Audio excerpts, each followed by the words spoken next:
I haven't listened to anything you've said in the last 20 seconds. Damn it, Trevor. Oh, God. I hate you so much. Well, it's you. We can cross off the reading. I watch almost everything, and the majority of it is terrible. What is this podcast about? My recorder keeps turning off. Damn it, Trevor. Hi, everybody, and welcome to the first ever episode of No Win Scenario with Don Schechter, that's me, and Trevor. Trevor, how are you doing today? I thought we agreed on no last names. I thought no last names for you, Trevor. I thought you were in hiding. Okay, that's fine. As long as I stay in hiding, I'm totally okay. Well, with a face like that, you should stay in hiding, my friend. So did you just ask me how I'm doing? I did. I didn't actually care. I just thought it was like a polite thing for people first meeting us and being introduced to us. That's funny, but I don't really care. I got to be honest. This is no win scenario, and you have already lost. Yeah, perfect. So before we dive into the show, I mean, I don't know if you know this, Trevor, but I basically started podcasting for everyone. 20 years ago, my friend Isaac and I, we did a podcast called The Darmok Show. It was a single episode podcast. Did you listen to it? I haven't listened to anything you've said in the last 20 seconds because you're so boring. That too was sort of a Star Trek sci-fi podcast, but back then it was pre-iPhones and pre-podcasts being popular, and so I was ahead of the curve. Yeah, I'm sure everybody. No, we had no clue how to get it out there to the world, so nobody saw it. So why don't you should have just stopped at we had no clue. We had no clue whatsoever. Yeah. So that was 20 years ago? That was about 22 years ago, I think, is what we did. And so, I'm an expert here on podcasting, but I've taken a bit of a break to do some things. Created a successful production company, done some movies, written some books, a professor sometimes here. Trevor, what exactly do you do? I've actually been producing podcasts for the last 4 or 5 years. That's why we keep you around. Okay, that's great. What kind of podcast, Trevor?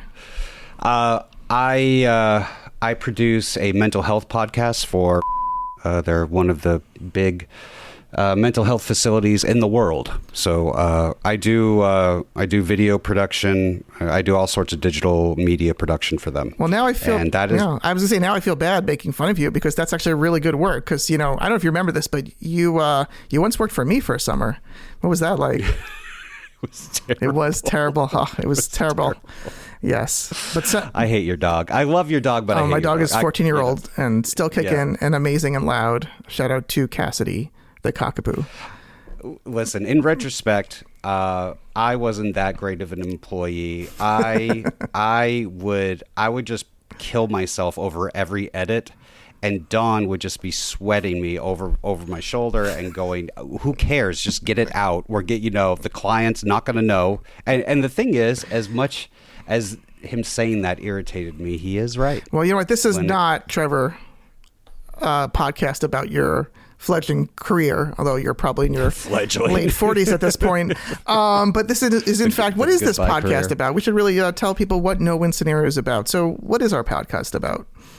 Our podcast is about you and I not agreeing on anything. That is why we've called it No Win Scenario. We're going to talk about sci-fi entertainment and technology, occasionally technology and stuff like that.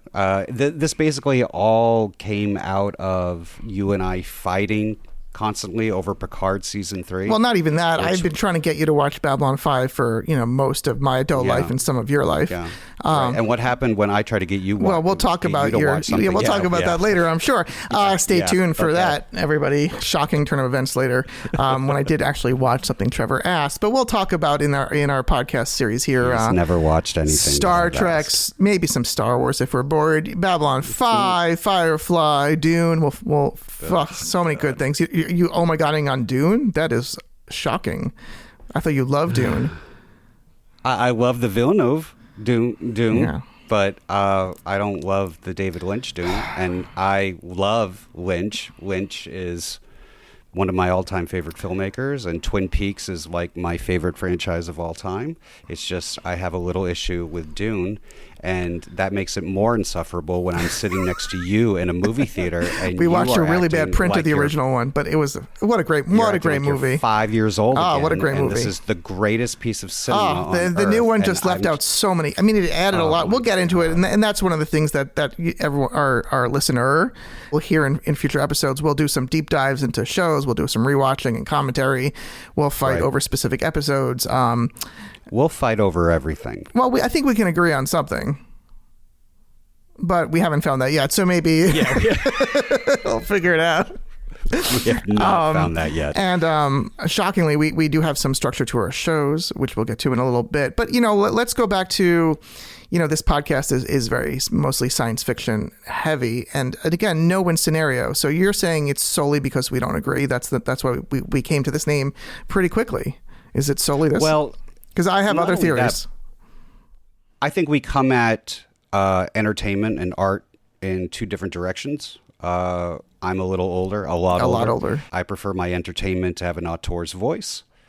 And it doesn't matter to me whether details carry over from, one entry into a franchise to the next. You are of the dull, monotonous world-building generation where everything has to taste the same, all the pieces have to connect, everything, and it just has to keep building to a bigger picture that never gets complete, and eventually anybody with half a brain gets tired of and walks away. I disagree, because as we'll talk about soon, I think season 3 of Star Trek Picard did a nice job of completing this storyline that's been going on for decades. It did absolutely nothing of the kind. Let me take a step back once more, Trevor. Nothing. No win scenario, though.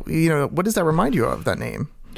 Well, it comes from the quite possibly the only thing we agree on, and that's the Wrath of Khan. And specifically the Kobayashi Maru.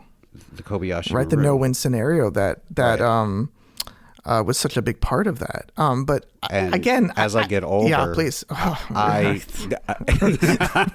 As I get older, I actually find the Kobayashi Maru to be one of the most thought-provoking things I've come across in pop entertainment. So as you're there facing deaths on your doorstep, pretty much.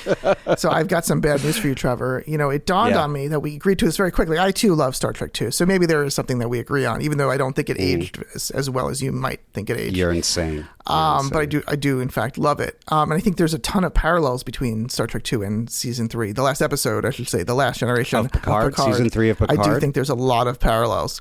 But before we get to it, my friend, or Trevor, well, I don't know if you know this, but there is an episode of Star Trek Picard called No Win Scenario. Did you? Oh, you do know that. Oh, and yes. That's why I was so surprised that you were okay with the name. That is, in fact, the 4th episode, I believe. No, that is one of the 9,000 things that I have to complain about regarding season 3. But that episode, wait a second. Was that number 4? That was number 4. That was the one that I okay, thought where I watched it and I thought it really took a turn where, like, wait a second, this show might actually be something. Yep. There's a voice behind the show where, at the end, they get out of this nebula. There's this beautiful moment with music and these, like, space squid that show up, and it has this sort of scientific Star Trek, moment that's beyond just the sort of cat and mouse thing. To seek out new life. I think we should boldly get the hell out of here. Yeah, I agree with you there. I'll give you episode 4. Episode 4 was very good. I to me, that like was a turning point. The other episodes in the series. Well, that is to me, ridiculous. It was a turning point too. I thought it was going to continue with that kind of vision, and it very quickly abandoned it. Well, this is awkward because all our special guests are going to be Star Trek Picard Season 3 special guests. I'm Dave Blass. I'm the production designer on Star Trek Picard. I am Liz Kwiatkowski. I'm an art director known for Star Trek Picard. Hi, my name is Todd Marks. I'm a computer video playback supervisor. Projects like Star Trek Picard. Well, you're going to have to do a lot of forgive me. I know not what I say. No. I'm Dave Blass. I'm the production designer on Star Trek Picard seasons 2 and 3. But as a whole, I'm a production designer in the film and television industry. Everyone's like, I have no idea what that is. Production designer is the guy who takes the script, reads the script, and it says, this show takes place on a spaceship, or it takes place in a coal mine, or it takes place in a bar. And it's up to me to work with the creative team and figure out, okay, how do we do this? Do we go to a bar? Do we build a spaceship? Is it a visual effect? And how do we turn what's on the page into reality? So I'm the turn the page into reality guy. You grew up in Ashland, Massachusetts, and you were on a path. I mean, you decided to be a filmmaker at some point early on. Yeah, in high school, I was one of those lucky few people who had a career goal, figured it out early, and then just, I said, to my guidance counselor, I'm like, I want to go to Hollywood and work on Star Trek. They're like, well, don't you think you should come up with a more realistic goal? I'm like, no, that's a fantasy goal. I would like to, it's a spaceships. And they're just like, yeah, that's just not going to happen. I'm like, bet me. So I wish I took that bet. But yeah, and then you just kind of figure it out. But this is, when I'm coming up with these stupid ideas, it's in the 80s. At that time, there was no Star Trek: The Next Generation. The Star Trek movies were coming to, we were into, I think, Star Trek 4 about that time. So even those had been, so it wasn't like those were going to go on for another extended period of time. So, so it was just kind of an idea. And I started out going to Northern California, trying to get in an ILM who did all the visual effects and everything. That didn't work out. And then I relocated back to down to Southern California. You've been Emmy nominated a bunch of times, Mm-hmm. but you're also, if I read this right, is it an honorary Kentucky Colonel? Is that what I was reading? It's not an honorary. I am an official. You're an official Kentucky Colonel. Kentucky. So from Ashland, Mass to a Kentucky Colonel, what's what does that technically feel like? you should be addressing me as Colonel Blass, but yeah, no, I did a TV show called Justified, which took place in Kentucky. And I love Justified. Yeah. Yeah, And I love it. Justified was probably the biggest example, or one of the biggest examples of showing Kentucky culture. And it all took place, we all shot it in Southern California.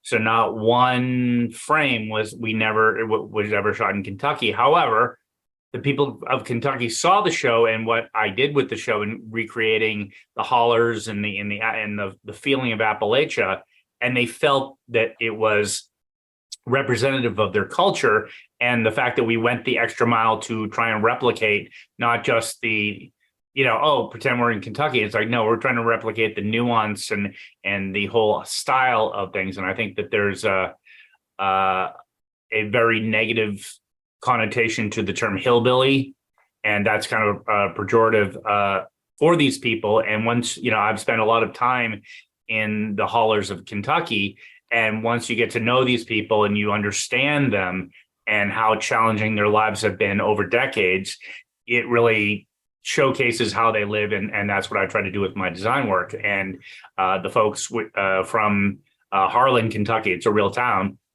saw that. I had met with them many times, and I helped establish a Justified museum exhibit there for their tourism department, because all of these people travel, and they all now go to Harlan because of Justified. And at the time, there was nothing, as we never shot there, it wasn't like, here's the location. So people would just go and it's like, oh, this is Harlan. But it gave people a focal point to do it. And so it became this big tourist attraction thing, just because of something I did to give back to the people of Kentucky. So and for that, they honored me as a Kentucky Colonel.